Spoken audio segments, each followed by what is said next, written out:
الإسلام الحقيقة يعلي من قدر العلماء. وأنا أحب أضرب مثل هنا بموشيه ابن ميمون. موشيه ابن ميمون أو ميمونيدس ده يعتبر أعظم عالم في التاريخ اليهودي. هذا الرجل كان من المستشارين المقربين جدا من صلاح الدين الأيوبي.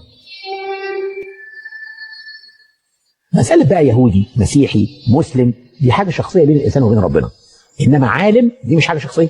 يجب أن المجتمع الإسلامي يستفيد من هذا العالم سواء يهودي أو مسيحي أو مسلم.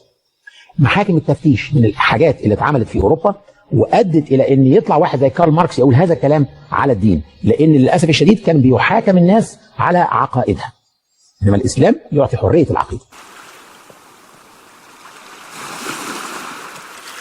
كانت تحدث على مر القرون بين الحين والآخر في بعض الدول الإسلامية بعض الهجمات العدوانية ضد اليهود والمسيحيين، إلا أن وضع اليهود في العالم الإسلامي كان أفضل بما لا يقارن من وضعهم في العالم المسيحي، وإلا لما كان من وجود لعصر ذهبي كان عنوانه التعايش السلمي بين المسلمين واليهود في الأندلس. ولما استقبلت الإمبراطورية العثمانية مئات الآلاف من اليهود الذين طردوا من إسبانيا.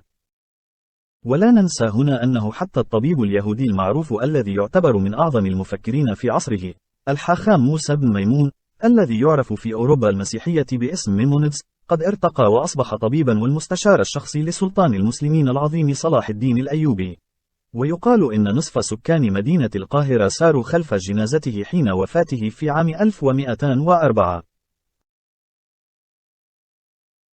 تلك السماحة الإسلامية العظيمة التي تمتع بها الذميون عامة واليهود منهم في العالم الإسلامي، الأمر الذي فتح لهم الأبواب للاشتغال بالأعمال الثقافية والمهن العلمية كالطب والصيدلة، والاقتراب عن طريق ذلك من دوائر الحكام المسلمين على غرار الحاخام موسى بن ميمون الذي كان طبيبا ومستشارا خاصا لصلاح الدين الأيوبي إبان الحروب الصليبية، مما أنه قد شاهد أمورا كثيرة تتصل بتاريخ تلك الحروب من داخل خيمة البطل الإسلامي صلاح الدين. موسى بن ميمون المعروف عند الغرب باسم ميمونيدس والمعروف أيضا باسم الحاخام موشيه ابن ميمون، ولد في قرطبة ببلاد الأندلس عام 1135 الميلادي. ينتمي لعائلة يهودية شمال إفريقيا من المغرب تعرف بعائلة الباز. انتقلت عائلته سنة 1159 إلى مدينة فاس المغربية حيث درس بجامعة القرويين في عصر الموحدين، وغادرت سنة 1165 إلى فلسطين، ثم استقرت في مصر في عصر الأيوبيين.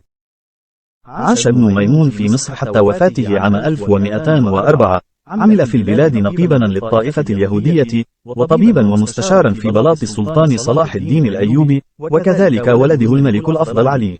وكان أوحد زمانه في صناعة الطب ومتفنن في العلوم وله معرفة جيدة بعلم الفلسفة. ويوجد معبد باسمه بالقاهرة الذي سجل في عام 1986 كأثار بسبب أهميته التاريخية والدينية والمعمارية. ترك مؤلفات عديدة في العلوم والفلسفة والدين اليهودي، ومن أبرز المخطوطات التي تنسب إليه مخطوطة عبارة عن وصفة طبية كتبت بيده في القاهرة عام 1200.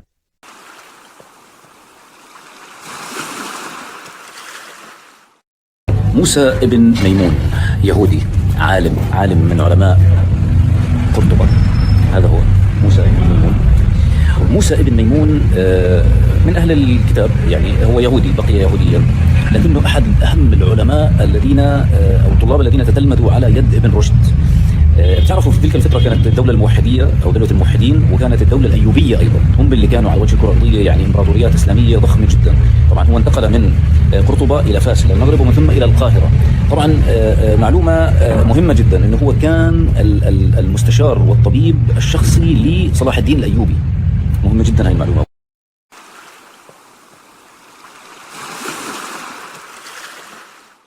موسى بن ميمون الذي كان يبلغ من العمر ساعتها 13 سنة يهيم على وجهه مع عائلته إلى أقصى شمال إسبانيا لمدة 10 أعوام، وفي النهاية تنتقل العائلة إلى شمال إفريقيا، وبعد دراسته للطب في جامعة فاس بالمغرب ينتقل للعيش في القاهرة، وهناك يعمل طبيبا في بلاط الخليفة، ثم يصبح كبير الوزراء لدى السلطان صلاح الدين القائد المسلم المستنير المتسامح الذي قاد الجيوش الإسلامية ضد الحملات الصليبية المسيحية.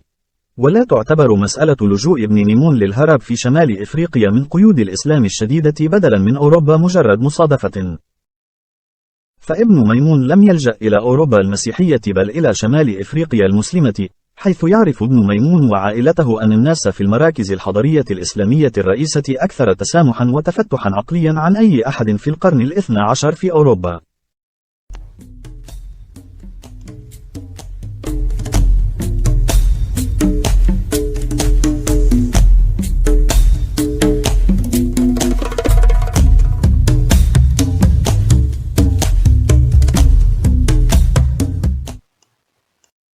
قبل وعد بلفور كان هناك وعد آخر، وهو وعد صلاح الدين الأيوبي. من أيام الخليفة الثاني عمر بن الخطاب لم يسكن اليهود في فلسطين إلى أن جاء صلاح الدين. صلاح الدين قام بعدة مصائب واقعا تحتاج إلى وقفة مطولة. أول وعد بلفور الفعلي كان وعد صلاح الدين. صلاح الدين كان له طبيب يهودي اسمه موسى ابن ميمون. موسى ابن ميمون هو لم يكن طبيبا فقط، هو طبيب ومستشار لصلاح الدين، وهو فقيه ومتكلم وفيلسوف يهودي، وكتبه موجودة إلى اليوم لمن يريد القراءة. هذا الرجل أقنع صلاح الدين بإرجاع اليهود إلى القدس، وبالفعل صلاح الدين أول حاكم مسلم سمح لليهود بالرجوع إلى القدس. يعني إذا تريد بالفعل متى بدأت فكرة الرجوع إلى أرض الميعاد؟ بدأت بإذن من صلاح الدين الأيوبي، وعد بلفور الأول. جيد. صلاح الدين أيضا قام بقضية أخرى عجيبة بتوجيه مباشر من موسى بن ميمون. صلاح الدين هو صاحب سايكس بيكو الأولى، لأنه سايكس بيكو مرتبطة بقضية قيام الكيان الصهيوني. أول من قسم بلاد المسلمين إلى دويلات مستقلة هو صلاح الدين الأيوبي. عندما شارف على الموت قسم الدولة بين إخوته وبين أولاده. فسايكس بيكو الأولى الفعلية لم تكن بعد الحرب العالمية الأولى تقسيم تركة الرجل المريض، وإنما كانت مع صلاح الدين الأيوبي، وهذا الذي أضعف الدولة الإسلامية. ثالثا، أول من أعطى الشرعية للوجود الصليبي، لا أتحدث عن الوجود المسيحي، الوجود الصليبي كقوة سياسية، هو صلاح الدين.